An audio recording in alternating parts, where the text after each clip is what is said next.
Period চলছে আমার। Raju please ছেড়ে দাও আমাকে। উফ, আমি আর সহ্য করতে পারছি না, প্লিজ রাজু। অনেকক্ষণ পর ছাড়লো সে রশনিকে। নিথর হয়ে পড়ে আছে তার শরীরটা, নড়বার শক্তিটুকুও নেই। শার্টটা নিয়ে চলে যাবার সময় রাজু স্ত্রীর কপালে আলতো করে চুমু খেয়ে ছোট্ট করে বলে গেল সরি। কোন রকম বিছানায় উঠে বসে রেশমি ভাবতে লাগলো আজ তার এতদিনের চিরচেনা ভালোবাসার মানুষটাকে বড্ড অচেনা লাগছে। ওয়াশরুমে শাওয়ার ছেড়ে হাঁটু গুজে বসে ছোট্ট বাচ্চাদের মতো একাধারে কেঁদেই চলেছে রাজু। সে এমনটা চায়নি কখনোই। রেশমিকে সে প্রচন্ড ভালোবাসে, কোনোদিন স্বপ্নেও ভাবেনি তাকে এভাবে কষ্ট দিতে হবে। তবুও কি করবে সে, যাকে ভালোবেসে যে নিজের সে রাগটাকে ভুলে গিয়েছিল, কিন্তু তার কারণে আগের রাগটা মাথা চাড়া দিয়ে উঠেছে। একজন বিছানায় নিঃশব্দে কেঁদেই চলেছে, আর অন্যজন ওয়াশরুমের ঝর্ণার নিচে ফুপিয়ে ফুপিয়ে কাঁদছে। রাজু ভাবতে লাগলো কিছুক্ষণ আগের কথা। বাসায় ঢুকে রাজু দেখলো রেশমি তার চাচাতো ভাই জাওদের সাথে ড্রয়িং রুমে হাসি ঠাট্টায় মত্ত হয়ে আছে। ছেলেটা রেশমিকে মোবাইল থেকে কিছু একটা দেখাচ্ছে। রেশমির একটা হাত আর তার আরেক হাত জড়িয়ে আছে। দৃশ্যটা দেখেই রাজুর মাথা গরম হয়ে গেল। জাওয়াদ বলল কেমন আছিস ভাই? রাজু কোনো জবাব না দিয়ে ঘরে চলে গেল। ওর আবার কি হলো ভাবি? অফিস থেকে বেরিয়ে গেছে, আমি ভাবলাম বাসায় আছে তাই দেখা করতে আসলাম। কিছু মনে করো না, তোমার ভাইয়ের অফিসে একটু ঝামেলা চলছে কয়েকদিন, তাই হয়তো মন মেজাজ ভালো নেই। জাওয়াদ বলল আচ্ছা ঠিক আছে ভাবি, আমি এসেছি অনেকক্ষণ হয়ে গেল, এবার তাহলে আমি আসি, আরেক কাপ চা খেয়ে যাও। না ভাবি, আরেকদিন আসবো বলেই জাওয়াদ বেরিয়ে গেল। রেশমি নিজের ঘরে যেতেই রেশমিকে চুলের মুঠি ধরে রাজু বলল ওর সাথে তোর এত পিরিত কিসের? এসব তুমি কি বলছো? ও তোমার চাচাতো ভাই, তাছাড়া আমার থেকে বয়সে ছোট।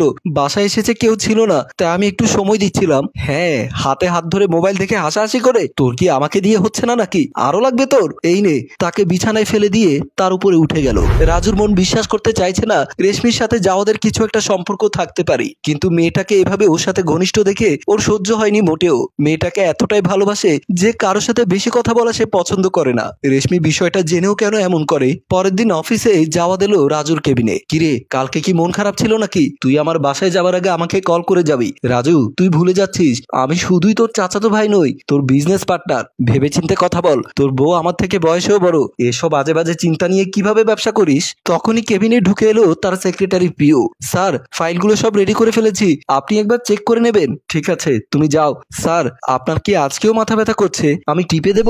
না ঠিক আছে, তুমি যাও। মেয়েটা চলে যেতে জাওয়াদ বলল এদিকে অফিসে তুই নিজের সেক্রেটারি হাতে মাথা মেসেজ নিচ্ছিস, আর তুই আমাকে বলছিস তুই না থাকলে ঘরে না যেতে। তুই আমাকে কি মনে করিস? মেয়েটা আমার ছোট বোনের মতো। জাওয়াদ হাসতে হাসতে বলল নিজের বেলায় হয় ছোট বোনের মতো? প্রশ্নটা শুনে রাজু ভাবনায় পড়ে গেল। জাওয়াদ বলল নিজের স্ত্রীকে কারণে অকারণে সন্দেহ করা বন্ধ কর, তাছাড়া রেশমি ভাবি সেরকম মেয়েই নয়। জাওয়াদ চলে গেল। চেয়ারে বসে রাজু ভাবতে লাগলো কালকে হয়তো শুধু শুধু স্ত্রীকে সন্দেহ করে এত কষ্ট দিয়েছে, আজ সেটার জন্য তার কাছে ক্ষমা চাওয়া উচিত। কলিং বেলের শব্দে দরজা খুলে দিল রেশমি। বোমা, কেমন আছো তুমি?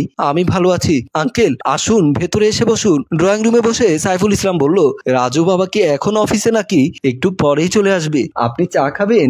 দাঁড়ান, আপনাকে চা দিচ্ছি।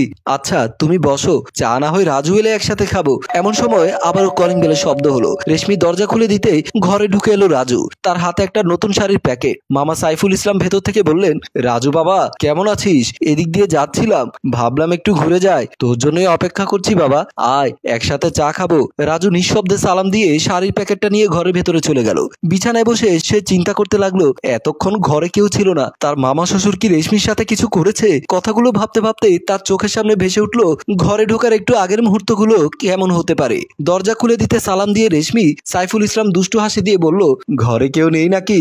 জি না আঙ্কেল, কেউ নেই। আপনার মতো কেউ আসবে সে অপেক্ষায় বসে আছি। তাহলে আর অপেক্ষা কিসের?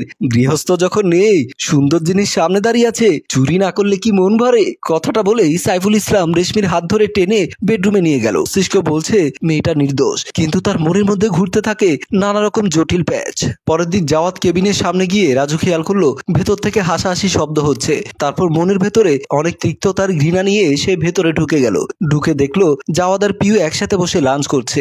রেশমির জায়গায় পিউকে দেখে সে চলে যেতে চাইলে পেছন থেকে জাওয়াদ বলল দাঁড়া, কিছু নিশ্চয় বলতে এসেছিলি, না বলে চলে যাচ্ছিস। রাজু কিছুই বলছে না। জাওয়াদ আবার বলল আমাদেরকে নিয়ে নতুন করে কোনো সন্দেহ করে সেটা আমি চাই না। পিউকে আমি ভালোবাসি, সামনের মাসে আমরা বিয়ে করছি। এমন সময় রেশমি সেখানে টিফিন ক্যারিয়ার নিয়ে এসে রাজুকে দেখে দাঁড়িয়ে বলল, তুমি কোথায় চলে গিয়েছিলে? তুমি লাঞ্চটা বাসায় ফেলে এলে, তাই ভাবলাম নিয়ে আসি। তারপর রাজু মনে মনে ভাবতে থাকে শুধু শুধু রেশমিকে নিয়ে সে বারবার সন্দেহ করেছে, অথচ মেয়েটা তাকে কত ভালোবাসে।